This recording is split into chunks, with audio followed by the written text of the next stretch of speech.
bem, agora são 9 horas mais 37, 9h37. Alô, pessoal do Face, muito bom dia aí. Nós vamos anunciar agora, neste momento, ele que está do lado de lá, né? Vou acertar a câmera aqui, o Erasmo de Oliveira, ao vivo para você. Olha aí o Erasmo, esse aqui é o Erasmo, tá certinho aí? Tá ok? Tá ok? Então vamos lá, com vocês agora, o Erasmo de Oliveira. Tudo bem, Erasmo? Bom dia. Graças a Deus, tudo bom. Primeiro lugar, eu vou fazer uma coisa, eu não estava nem me lembrando que tinha câmera, eu vim de novo com óculos escuros, eu esqueci onde estacionei o carro, o meu outro óculos está lá. Então, em homenagem aos ouvintes aqui, eu vou tirar o óculos para vocês não pensarem que eu sou um fresco, que eu não olho na cara de ninguém. E eu queria fazer uma reclamação aqui, viu? O Oswaldo me falou que eu tinha 10 minutos, agora que eu tô vendo aqui, pô, das 9h30 às 10, então quer dizer, ele já sabia que eu ia falar demais, pô. Então, que bom, vamos aproveitar o nosso momento aqui pra gente conversar um pouco. Sabe que eu tenho uma boa e uma má notícia, né? Eu não sei, pra quem queria que eu fosse pra China, ainda não é o dia, mas você acredita que eu consegui quase emplacar um programa na televisão, rapaz?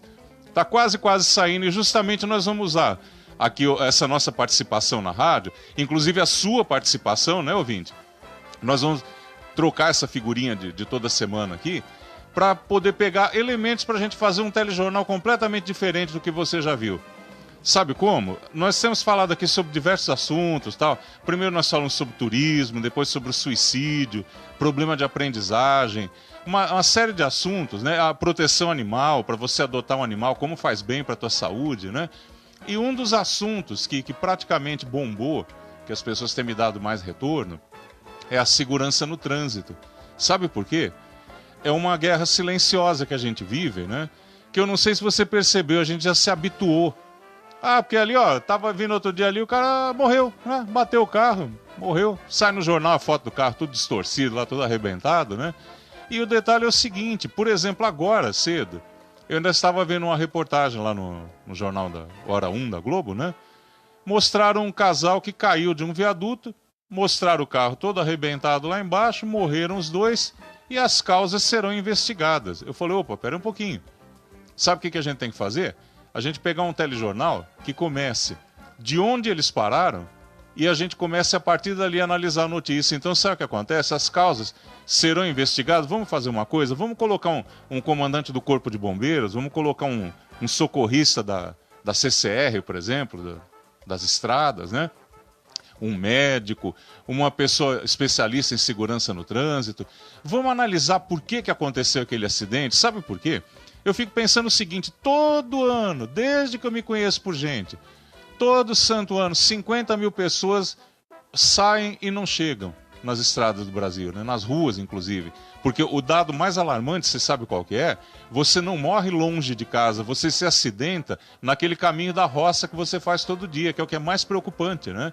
Então você pensa uma coisa, você vai todo dia da tua casa para o teu trabalho, ou para a escola, por exemplo, é aquele caminho que você faz normalmente até a 5 quilômetros da sua casa e que acontece um acidente mais grave. Que talvez até porque você já nem preste atenção, não é verdade? Você já passou ali tantas vezes, você já percebeu, por exemplo, que o caminho de ida, quando você vai para um lugar que você nunca foi antes, você não conhece, né? O caminho de ida, ele parece mais longo do que o caminho de volta, você já percebeu isso? Você sabe por que isso acontece? O detalhe é o seguinte, quando você está indo, que você nunca viu aquele lugar, você está vendo uma paisagem nova, tem uma vaquinha ali no meio do mato, tem um posto de gasolina, tem uma árvore e tal, você está absorvendo uma série de informações que você ainda não tinha. Então o que acontece? Você está ligado ali, você está recebendo 500 informações novas, né?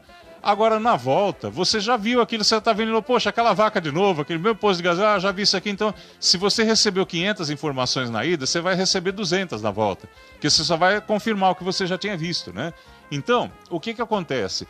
Isso é uma forma de você entender por que acontece tanto acidente próximo de casa e num caminho que você já conhece, porque você simplesmente deixa pra lá, fala, isso aqui eu já conheço, sabe o que eu vou fazer? Eu já tô cansado de saber, tem um buraco ali na frente, aquele buraco eu já pus até apelido nele, já fiz aniversário e tal, né? Ali tem uma placa que deram um tiro, né? Eu já conheço de cor salteado, eu vou aproveitar, vou teclar com meus amigos aqui, vou pôr ali no Facebook, vou escutar a Rádio Cidadania, vou ver ao vivo esse pessoal que faz a rádio lá e tal. Não faça isso, você sabe por quê? A 80 por hora, você pensa bem, uma velocidade até pequena, não é tão grande assim, né? A 80 por hora você percorre 33 metros por segundo. Então você faz o seguinte, faz essa experiência, pisca, faz assim, ó, piscou, 33 metros. Então você imagina uma coisa, se você estava na estrada a 80 por hora, você viu uma coisa que estava ali a 100 metros de distância, você fechou os olhos durante 30 segundos ou você desviou a atenção durante 30 segundos, você já está a 27 segundos estirado na pista, tá? Você já bateu nos primeiros 3 segundos, você já bateu naquele obstáculo e nos outros 27 você já está esperando o resgate, zonzo, sabe? Virou corpo, o carro já virou lataria, o avião já virou fuselagem. Então, sabe o que acontece? O acidente de trânsito a gente banalizou. Achou que é uma coisa muito fácil. E hoje eu acho até interessante esse contato nosso aqui por imagem, por som, que você está me vendo, eu estou aqui andando realmente. Acredite ou não, mas em 1986 eu bati o carro, eu quebrei a coluna, eu sofri uma lesão muito grave. Então eu falo de quebrar já para ficar mais claro, eu sofri uma lesão muito grave na coluna. E eu cortei a garganta e fiquei surdo, mudo e tetraplégico durante algum tempo. E eu fui me recuperando. A surdez eu recuperei agora há pouco tempo.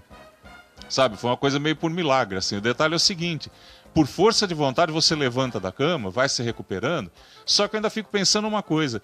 Se fala tanto em reforma de previdência, porque vamos economizar, porque vai quebrar a previdência. Uma maneira muito simples da gente evitar que as pessoas dependam da previdência e que passe muitos anos fazendo fisioterapia e tal, seria evitar um acidente de trânsito. Já imaginou? Desses 50 mil acidentes que tem todo ano, que já virou rotina. Então, o que você vai fazer amanhã? Eu vou pro UTI, sabe, mais ou menos assim. Então, você vai fazer o quê depois do carnaval? Eu vou passar uns dias na UTI, depois eu volto, aí sabe, mais ou menos assim. Virou rotina, virou piada. Mais ou menos o câncer virou resfriado, sabe? A gente fala, eu peguei um câncer ali, mas já tô partindo para outra, sabe, uma coisa assim. Vamos entender uma coisa? Acidente de trânsito não é normal. É uma coisa que realmente é um acidente. Demonstra que a sociedade está doente, demonstra que a gente precisa pensar em grupo, demonstra que tem alguma coisa muito errada acontecendo. E o detalhe é o seguinte, quando um jovem, por exemplo, 18 anos aí, pega, primeira vez que ele vai andar de carro, de moto, sei lá, como no meu caso, eu estava com 1 mês de carta. Eu enfiei o meu carro debaixo de um caminhão porque simplesmente o meu pé ele entrou entre o acelerador e o freio e eu não consegui frear. Em vez de frear, eu acelerei porque o meu pé era mais largo que o espaço do pedal. Então, sabe o que acontece? Se você já tem uma certa malícia, você já sabe que você pisa meio de lado com o pé, não é verdade? Então, se você pensar o seguinte, eu conheço tantos e tantos casos de jovens com 20 anos aí que estão lotados de pino, sabe? Que foram parar na mesa de cirurgia, 5, 10 cirurgias para implantação de pino, enxerto na pele e tal, por causa de um tombo, sabe? Então o que acontece? Por causa de um vida louca, a sociedade inteira paga. Então o cara, porque eu não tô nem aí com nada, eu tenho 18 anos, eu sou o rei do mundo mesmo, então sabe o que eu vou fazer? Eu vou empinar a moto, vou tirar a racha, vou andar com o escapamento aberto, que esse negócio de capacete, cinto de segurança, são coisas basiquíssimas, não tem como explicar melhor do que isso. E o detalhe é o seguinte, custa pouco você usar, tá de graça. Então, por exemplo, o cinto de segurança já é um equipamento de série dos carros há muitos e muitos anos. E eu estou nessa área pedindo que a pessoa use um cinto já desde antes de ser obrigação. Então, por exemplo, isso daí já teve um colega meu na época, que ele também era projetista de uma empresa que fabrica lanternas para automóvel, lanterna, farol, tal, é muito grande inclusive a empresa. E o detalhe é o seguinte, tinha uma criança em pé no banco da frente, segurando no painel e a mãe andando, sabe, dirigindo. Ele parou no farol e falou, dona, coloca o menino para sentar no banco de trás. Eu falei, escuta, o filho é teu ou é meu?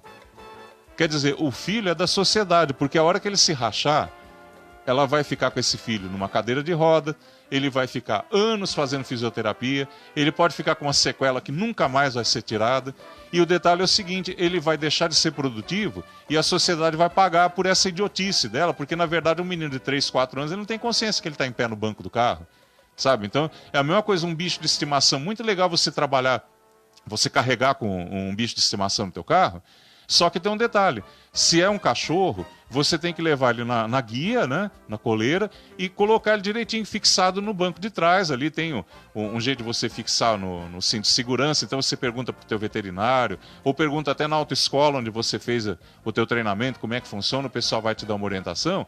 Se for um gato, melhor ainda, leva numa caixinha de transporte, que ele vai bem fechadinho, você coloca ele no banco de trás, deixa ele bem fixo ali, não tem problema. Sabe por quê? Porque o cachorro ou o gato, uma hora ou outra, eles vão falar, poxa, que festa, que alegria. Eu estou há meia hora dentro desse lugar aqui que me colocaram barulhento, sabe, com calor danado, eu vou fazer o seguinte, eu vou aproveitar, vou explorar, que eu vou passear aqui dentro desse lugar, e ele vai achar um lugar, por exemplo, brincar no meio do acelerador do carro. Como, por exemplo, uma vez um gatinho bem miudinho, que a gente estava resgatando no carro, o que ele fez? Ele entrou por baixo do painel do carro, num lugar que você não consegue pôr a mão, e o bicho era muito miudinho, então o gato é muito peludo, ele era magrinho, bastante peludo, ele entrou ali e não consegue tirar mais, né? Então, sabe de uma coisa? Em primeiro lugar, a gente tem que ir para a televisão para mostrar as causas, para analisar, falar, olha, aqui foi cometido um excesso de velocidade, ali foi um desrespeito à faixa contínua que não podia ultrapassar, o cara foi dar uma de herói e não conseguiu. Então, primeira coisa, todos os acidentes de trânsito, eles são precedidos de pelo menos uma infração, isso é uma regra. Isso daí eu aprendi lá no Detran em São Paulo, porque eu fui lá não só ser treinado, como também dar o meu exemplo ali, dizendo, olha, um cara de 18 anos veio aqui entregar a carteira de motorista, porque ele falou, eu não sirvo para coisa. E eles riram, porque não existe isso de devolver a carteira, você tem que esperar ela vencer, aí você não renova, né? Então, o que acontece? Se você tem consciência de que o carro é uma arma, estão se falando agora de ter posse de arma em casa. Gente, a gente já tem arma na mão há muitos anos, já teve gente, essa geração nossa, já é tipo a terceira geração que nasceu dentro de um carro. Então a gente não é mais daquele tipo que olha para o carro como se fosse um disco voador, uma coisa de outro mundo. Na verdade, a gente já tinha que ter se habituado a ele, né? E o que acontece é o seguinte, você vai para a estrada, você tem que ter consciência de que você tem que pensar por você e pelos outros. E inclusive eu estou falando isso para você, sabe por quê? Porque eu gostaria que você também não arrebentasse o meu carro. E por ironia, durante quantos anos eu moro nessa casa aqui no interior, né? E em São Paulo também eu não tinha sofrido algum acidente fazia bastante tempo. Para você ter uma ideia, no sábado agora eu fui dar uma ré no carro, estava desviando do gato que estava no meio do caminho, abracei a árvore.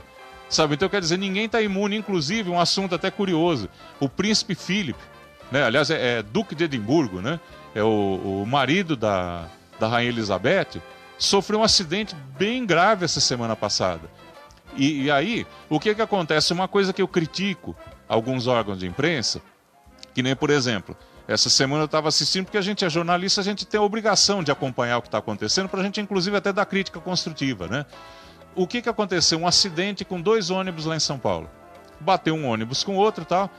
Não dava para identificar qual ônibus que era, qual era a linha dele, não se sabia o nome da rua, não se tinha informação nenhuma, o helicóptero fica rodando, mostrando a cena.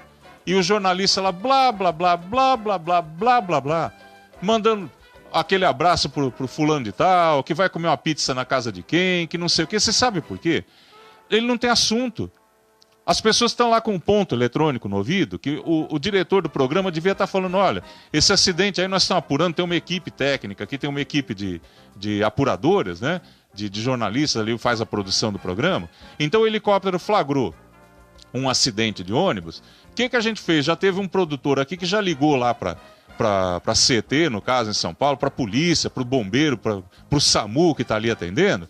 E nós já colhemos essa seguinte informação, esse acidente está acontecendo agora, ele aconteceu ali entre 2 ônibus da linha tal, que estava indo na direção tal, que, por exemplo, o endereço lá onde aconteceu foi na avenida fulano de tal. Então, sabe para que isso serve? Se você tem um parente que você acredita que poderia estar ali dentro do ônibus, você já vai saber pelo menos para onde que o cara foi, se ele está em estado grave. Então, qual é a obrigação do jornalista? O programa entrando ao vivo, você fala, olha, esse acidente ocorreu com a linha tal, tal, tal, teve 2 ou 3 feridos sem gravidade, o nome dos feridos é fulano, fulano de tal, e foram encaminhados para o hospital tal. As outras pessoas passam bem. Por quê? Porque aí se você tem a preocupação de saber se um parente teu estava ali dentro e morreu, não morreu, então não houve a vítima fatal. Houve só alguém que se machucou sem gravidade e foi levado para o hospital. Tal lugar, o telefone do hospital é tal, se você é parente, entra em contato lá, ou então dá um telefone da produção do programa e fala qualquer informação que a gente puder prestar. Nós estamos aqui prestando serviço, nós não estamos aqui simplesmente para vender patrocínio, para ganhar dinheiro, para falar bobagem, para dar recado para o bisavô, sabe?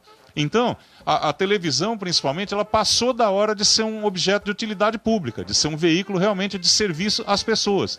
Porque você sabe o que eu te digo? Minha irmã, por exemplo, ela é de 1961, ela gravou um disco em 1964 e ela já entrou para a televisão. Então, por exemplo, hoje ela tem menos de 60 anos, mas ela já faz parte do museu da televisão. Então, o que eu estou te falando é o seguinte, Antigamente, nós vimos começar a TV Tupi, nós vimos começar a Record, nós vimos começar a Excelsior. E o que acontecia? O pessoal de televisão nessa época, não existia gente de televisão para ir trabalhar em outra televisão. As primeiras transmissões, o primeiro elenco, era gente de circo, era gente de teatro, era gente de rádio, voluntário, sabe? O cara achava, poxa, que legal, uma invenção nova, vou lá, vou dar uma força, né? E era gente que, por exemplo, tinha que participar de um programa, o cara ia com a roupa dele de casa.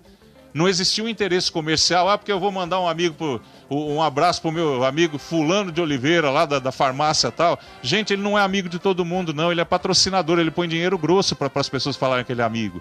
Então, o detalhe é o seguinte, a hipocrisia de hoje, você vê que o cara perde tempo mandando aquele abraço pro fulano de tal, mas não informa, uma informação básica, não diz uma coisa básica. Onde foi o acidente? Onde está acontecendo aquilo? Para você pelo menos saber que, por exemplo, se você tiver algum parente ali, você pode procurar por ele em algum lugar. Então, se isso já não é mencionado, para o pessoal que já é de jornalismo, para quem não é, a gente lembra o seguinte, você tem obrigações de dar informação, onde aconteceu a notícia, quando aconteceu, quem estava envolvido, por quê, como foi. Então, são perguntas básicas que fazem com que a reportagem deixe de ser uma conversa da dona Matilde. Não é uma mexeriqueira, não é aquela mulher que tem calo no cotovelo de ficar na janela. Não é uma fofoca, é uma informação, é uma coisa profissional. Se a pessoa não tem competência, então chega para a direção da empresa, ou a própria direção assista o programa e fala, olha, a linha editorial aqui não é essa. Então, você vai gastar dinheiro para mandar o helicóptero filmar? Porque, veja uma coisa, por exemplo, eu comecei no SBT em 1990, fazendo flagrante. Eu tinha uma câmera, né? Então eu fazia flagrante e levava lá para a redação na época do Aqui e Agora. E aí eles colocavam esse flagrante no ar, tal. Então aí era um outro esquema, era uma coisa bem amadora, simples. Não era como hoje, por exemplo, você tem aqui uma câmera no celular. Então naquele tempo uma câmera que eu comprei na época foi $1.400. Foi uma dificuldade para comprar. Eu achei super barato, porque na verdade ninguém tinha, né? E aí o que acontece? Substituíram isso hoje. Em vez de ter o repórter que vai lá pessoalmente e já faz a matéria, já colhe informação, você tem a imagem, você tem as informações que você vai anotar. Então, quem que é aquela pessoa que está aparecendo ali? É o senhor fulano de tal, onde que aconteceu o acidente? Tralalá, vamos dar uma informação. Hoje o que acontece? Manda o helicóptero, filma, roda. Enquanto isso, fica uma pessoa na televisão falando como se ela estivesse no rádio, descrevendo a cena que você já está assistindo. Quer dizer, é um desrespeito à inteligência do telespectador, é um serviço mal feito, é digno de PROCON, porque, na verdade, quando você pede uma concessão de rádio, de televisão, você tem que fazer ali uma proposta para o governo. Falar, olha, eu vou ocupar esse espaço falando sobre tal assunto. Então, eu vou falar sobre arte, sobre cultura, sobre religião, sei lá, uma rede católica. Então, ela vai falar sobre o catolicismo. Então, eu tenho o Arte 1, por exemplo, vai falar sobre arte. Então, qual é a tua proposta? O que você quer fazer com esse canal de televisão? Você sabe por quê? Você, nesse exato momento, você está sendo bombardeado por radiação eletromagnética, que, na verdade, mesmo que você não tenha celular, não tenha rádio, não tenha nada, você está sendo atravessado por radiação como se você estivesse dentro de um eterno micro-ondas. Tá? Então, para você ter essa informação aqui, se você sintonizou na cidadania, legal, você está acompanhando quem está falando. Se não, nós estamos fazendo de você um frango assado no micro-ondas de qualquer maneira. Então, nós não temos esse direito, nós, mídia, nós, comunicadores, nós não temos o direito de ocupar um espaço sem te dar uma informação precisa, sem te dar uma coisa que você realmente vai usar.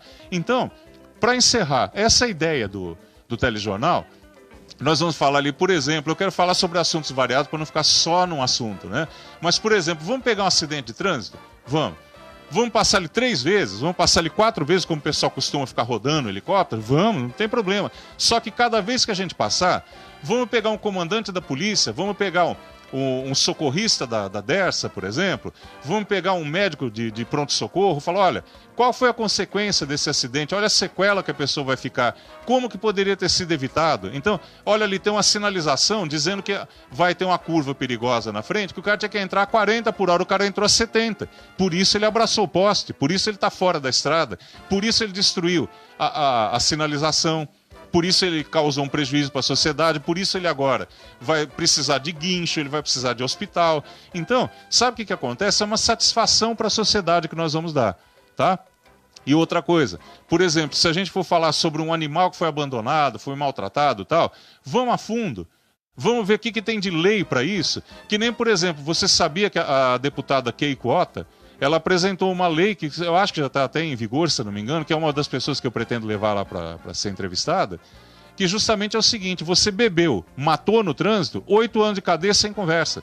Porque você foi deliberadamente, você foi até o supermercado, você é o super-herói, você foi lá, comprou 600 latas de cerveja, não teve uma legislação que te impedisse de comprar por atacado um veneno, tá?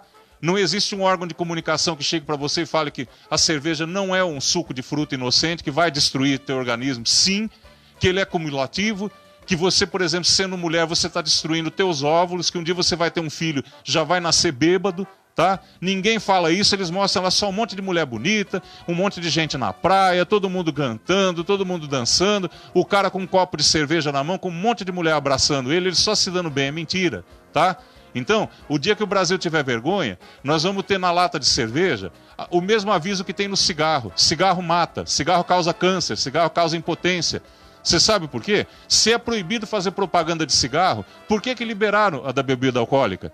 O que tem de diferente de você beber 50 latas de cerveja ou um copo de uísque, você não está bebendo álcool do mesmo jeito? Então, por que liberam? Por que é socialmente aceitável sair um cidadão do supermercado com aquela cara de vencedor? Olha aqui, ó, meu carrinho está com 400 latas de cerveja dentro. Não pode vender isso por atacado. Não pode a pessoa exibir uma compra que ela comprou de um veneno que ela está usando contra ela e contra a sociedade. Quer encher a cara? Não tem problema. Você compra uma lata, vai para casa.